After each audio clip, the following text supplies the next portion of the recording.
అప్పుల బాధలు వెంటాడుతున్నాయా? అయితే 6 జేవిఆర్ వారి జాతిరత్నాలు ధరించండి. హలో అండి, అందరికీ నమస్కారం. నేను మీ కట్టా కార్తీక్.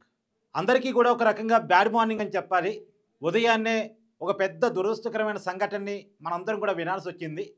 బెంగళూరు నుంచి హైదరాబాద్ పోతున్నటువంటి బస్సు కర్నూలు సమీపాన పెను ప్రమాదానికి గురైంది. దాదాపుగా 30 మంది చనిపోయారు అనేటువంటి వార్త మనకు అంతా ఉంది. ఇంకా ఆ సంఖ్య పెరగొచ్చు అనేటువంటిది కూడా తెలియవస్తూ ఉంది. ఎగ్జాక్ట్ ఫిగర్స్ లేవు, ఒక్కొక్క మీడియా ఒక్కొక్క కథనాన్ని వేస్తూ ఉంది ఎంతమంది చనిపోయారు అన్న దగ్గర. ఇక అఫీషియల్గా వివరాలు ప్రకటించిన తర్వాత కానీ మనం ఇంత అని చెప్పడానికి లేదు.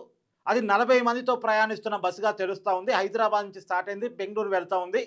కర్నూలు సమీపానికి చేరుకున్న తర్వాత ఆ బస్సు వెనకాలే వస్తున్నటువంటి ఒక బైకు ఆ బస్సును వెనక భాగాన్ని ఢీకొట్టడమే కాకుండా ఆ బస్సు కిందకి వెళ్ళిపోయింది. దాదాపు కొన్ని మీటర్ల లోపలికి వెళ్ళిపోయింది. బస్సు కూడా బైక్ని ఈడ్చుకుంటూ వెళ్ళిపోయింది. దాదాపు 200 మీటర్ల వరకు ఆ బైక్ని ఆ బైకు మీద ఉన్నటువంటి ఆ వ్యక్తిని, బైక్ తోలుతున్నటువంటి వ్యక్తిని, రైడర్ని, ఇద్దరిని కూడా ఆ బైక్ తోలుతున్న వ్యక్తిని ఆ బస్సు కొంత 200 మీటర్ల వరకు లాక్కొని పోయినట్టు కూడా తెలుస్తూ ఉంది. ఆ బస్సు ఇంజన్ కిందకి వెళ్ళగానే ఒక్కసారిగా బైక్లో మంటలు రావటం, ఆ మంటలు బస్సు ఇంజన్కి తాకటం, బస్సులో కూడా ఒక్కసారిగా మంటలు రావటం. అప్పుడు అర్ధరాత్రి పూట, నిన్న అర్ధరాత్రి జరిగింది ఈ సంఘటన. అంటే వాస్తవానికి లాంగ్ జర్నీ కదా, హైదరాబాద్ నుంచి బెంగళూరు, రాత్రిపూటే బస్సులు ఉంటాయి. సహజంగానే నైట్ ఎక్కి స్లీపర్ క్లాస్ బస్సులు కాబట్టి కొద్దిగా ట్రావెల్స్ బస్సులు కొద్దిగా క్వాలిటీగా ఉంటాయని చెప్పేసి ప్రయాణికులు భావిస్తూ ఉంటారు. వెళ్ళి నిద్రపోవచ్చు అని చెప్పేసి అనుకుంటారు. అందరూ కూడా నిద్రలో ఉన్నారు, గాఢ నిద్రలో ఉన్నారు. నిద్రలో లేకపోతే కొంతమంది అన్న ప్రమాదం నుంచి బయట పడేవాళ్ళేం, ఏం జరుగుతుందో గమనించి ఉండేవాళ్ళేం.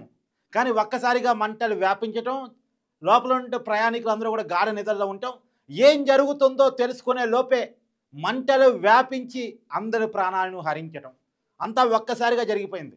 ఒక 10 మంది మాత్రం తీవ్రమైనటువంటి గాయాలతోటి ఆసుపత్రిలో పాలయ్యారు అని తెలుస్తూ ఉంది. ఆ 10 మందిలో కూడా ఏ మేరకు బతికి బట్టగట్టేటువంటి అవకాశం ఉంది అనేటువంటిది ఇప్పుడు తెలియ రావటం లేదు. ఇంకొక వార్త కూడా తెలియవస్తుంది ఏంటంటే, ఒక ప్రయాణికుడు మాత్రం ఏం జరుగుతుందో తెలుసుకోగలిగి అద్దాలు పగలగట్టుకొని బస్సు నుంచి దూకాడట. కానీ అయినప్పటికీ కూడా మరణం వదలలేదు అతన్ని, యముడు అతన్ని వదలలేదు. ఆ దూకిన వెంటనే బస్సు చక్రాల కింద పడి, నేను చెప్పాను కదా బస్సు కొంత దూరం ఈడ్చుకుంటూ వెళ్ళింది, ఆ బస్సు రన్నింగ్లోనే ఉంది.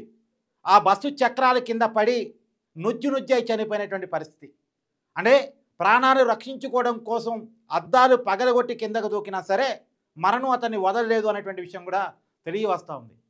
ఇలా దాదాపు ఇక్కడ ఎంతమంది చనిపోయారు అన్న దానికంటే కూడా అన్ని కుటుంబాలు వెదలోకి వెళ్ళిపోయాయి. వాళ్ళలో ఫ్యామిలీస్ ఉంటారు, భార్యాభర్త కలిసి ట్రావెల్ చేస్తున్న వాళ్ళు ఉంటారు. మోస్ట్లీ ఎక్కువగా సాఫ్ట్వేర్ ఇంజనీర్స్ ఉంటారు. ఇవాళ శుక్రవారం ఒకరోజు ముందుగానే లీవ్ పెట్టుకొని వీకెండ్స్ కోసం కుటుంబాన్ని కలవటానికి బెంగళూరు పోయేటువంటి వ్యక్తులు ఉంటారు. ఈ చనిపోయినటువంటి వాళ్ళు ఎక్కువగా కన్నడ వాసులు ఉన్నారు, హైదరాబాద్ వాసులు ఉన్నారు అనేటువంటి విషయం తెలుస్తూ ఉన్నది. హైదరాబాద్ నుంచి బెంగళూరుకి ప్రధానంగా ఎక్కువగా ట్రావెల్ చేసేవాళ్ళు ఫార్మా ఇండస్ట్రీలో పనిచేసేవాళ్ళు, సాఫ్ట్వేర్ ఇండస్ట్రీలో పనిచేసేవాళ్ళు, ఇంకా రకరకాల ఇండస్ట్రీల్లో పనిచేసేటువంటి ఉద్యోగుల శాతం ఎక్కువ ఉంటుంది. అదిగాక ఫ్యామిలీస్ ఎక్కువగా ఉంటాయి ట్రావెల్ చేసే వాళ్ళలో.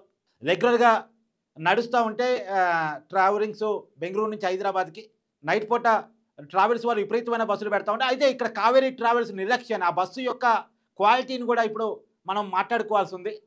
నిజానికి రవాణా శాఖ అధికారులు ఏం చెకింగ్ చేస్తున్నారు అంటే క్వశ్చన్ కూడా ఇక్కడ మనం వేసుకోవాలి. మినిమం కూడా ఆ బస్సులో క్వాలిటీస్ లేవు అనేటువంటి విషయం ఇప్పుడు తెలియవస్తూ ఉంది. నిజానికి ఆ బస్సు సేఫ్టీ మెజర్స్ తీసుకోలేదు. సేఫ్టీ మెజర్స్ కనుక తీసుకొని ఉంటే ఇంత పెను ప్రమాదం జరిగి ఉండేది కాదేమో అనేటువంటి విషయం కూడా తెలియవస్తూ ఉంది. మరి అక్కడ బ్రేకులు కూడా సరిగా పడలేదు అనేటువంటి విషయం ఏదో రకరకాలుగా వినపడుతుంది. ఇంకా మనకి పూర్తి వివరాలు తెలవకుండా మనం మాట్లాడలేం కాబట్టి ఇంకా కరెక్ట్గా ఇన్ఫర్మేషన్ మీకు చెప్పలేకపోతున్నాను. రాబోయే కాలంలో నేను కానీ మా ప్రతినిధులు కానీ ఖచ్చితంగా మీకు ఇన్ఫర్మేషన్ ఎప్పటికప్పుడు అవి అందిస్తూ ఉంటారు. కానీ దారుణమైనటువంటి సంఘటన ఇక్కడ మనం ఆలోచించుకోవాల్సింది ఏంటంటే 30 మంది కాదు, 30 కుటుంబాలు ఇబ్బందులో పడిపోయాయి. 30 కుటుంబాలు ఇబ్బందులో పడిపోయాయి. చనిపోయినటువంటి ప్రతి ఒక్కరికి ఒక కుటుంబం ఉంటుంది. వాళ్ళంతా కూడా రోధిస్తూ ఉన్నటువంటి పరిస్థితి, అత్యంత దయనీయమైనటువంటి పరిస్థితి.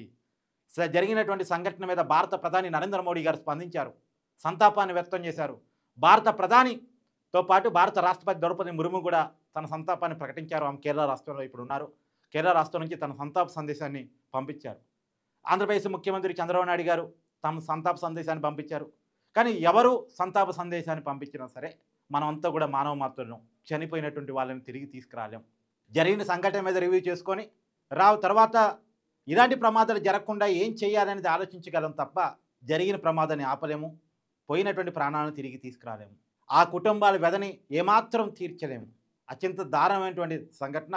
దాదాపు హైదరాబాద్ నుంచి బెంగళూరు వెళ్తున్నారు, ఆ బస్సులో వెళ్తున్నారు అంటే దాదాపు అంతా కొద్దిగా ఉద్యోగులు అయి ఉంటారు, కొంత సెటిలర్స్ అయి ఉంటారు, కొంత బెటర్ లైఫ్ని లీడ్ చేస్తున్నారు అయి ఉంటారు. వాళ్ళ జీవితాలన్నీ కూడా ఇలా ఛిద్రమైపోయినటువంటి పరిస్థితి. ప్రమాదం ఎటువైపు నుంచి పొంచి ఉంటుందో ఎప్పటికీ తెలియదు. అనుకోని మరణం వస్తుంది. మనం చూసాం కదా, అహ్మదాబాదులో టేకాఫ్ అయినటువంటి విమానం కొన్ని క్షణాల్లో మంటల్లోకి ఆహుతైపోయినటువంటి పరిస్థితి. దాదాపు 250 మందికి ప్రయాణికులకు పైగా ఆ విమానంలో చనిపోయినటువంటి పరిస్థితి. ఒక్కడే ఒక్కడ బతికాడు.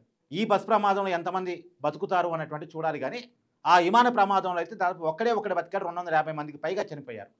అహ్మదాబాద్ నుంచి విదేశాలకు వెళుతున్నటువంటి విమానం అది, లండన్ వెళుతున్నటువంటి విమానం అది. సో ప్రమాదం ఎప్పుడు ఎలా పొంచి ఉంటుందో తెలియదు, ఏ రూపంలో ప్రమాదం వచ్చిందో తెలియదు, ఏ రూపంలో మరణం వచ్చిందో తెలియదు. ఆనందంగానే ఉన్నాం కదా, లైఫ్ అంతా బాగానే వెళ్తుంది కదా అనుకునే లోపే తెలియని విషాదం. విషాదం తెలిస్తే జాగ్రత్త పడవచ్చు, ప్రమాదం తెలిస్తే జాగ్రత్త పడవచ్చు, కానీ తెలియకుండా ప్రకృతి ఏ రూపంలో కాటేసిద్దో తెలియనటువంటి పరిస్థితి.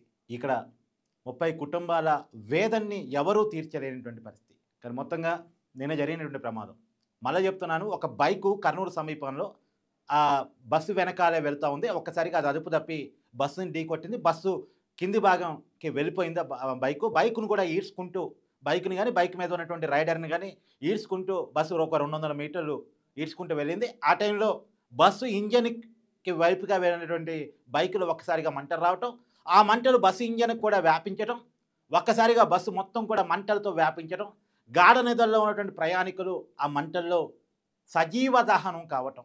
నేను ఆ విజువల్స్ కూడా నా దగ్గర ఉన్నాయి, కాకపోతే చూపించలేకపోతున్నాను కొన్ని కారణాల ఫలితంగా. ఎందుకంటే యూట్యూబ్ గెలిన్స్ దాన్ని యాక్సెప్ట్ చేయవు కాబట్టి చూపించలేకపోతున్నాను.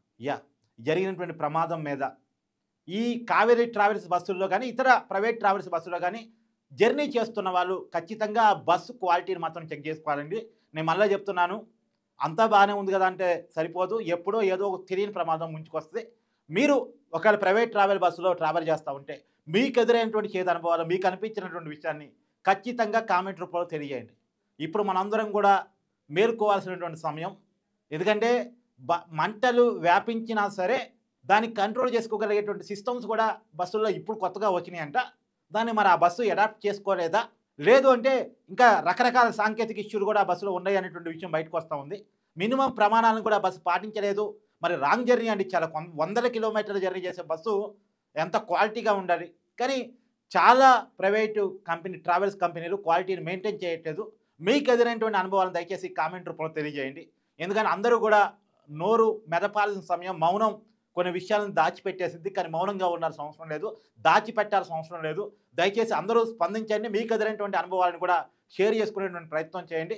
ఇప్పుడు మనం అందరం కూడా మేలుకొని మాట్లాడగలిగితే ప్రైవేట్ ట్రావెల్స్ మీద ఒత్తిడి పెరుగుతుంది, ప్రైవేట్ ట్రావెల్స్ని కంట్రోల్ చేయాల్సిన రవాణా శాఖ అధికారుల మీద ఒత్తిడి పెరుగుతుంది. దాని ద్వారా బెటర్ ట్రావెలింగ్ని మనం ఏర్పరిచిన వాళ్ళం అవుతాం. రాబోయే కాలంలో ప్రమాదాన్ని కొంతలో కొంతైనా అరికట్టిన వాళ్ళం అవుతాం. దయచేసి ప్రతి ఒక్కళ్ళు కూడా కామెంట్ రూపంలో మీకు ఎదురైనటువంటి అనుభవాలని కామెంట్ రూపంలో తెలియజేసేటువంటి ప్రయత్నం చేయాలని మనస్ఫూర్తిగా కోరుకుంటున్నాను. Thank you.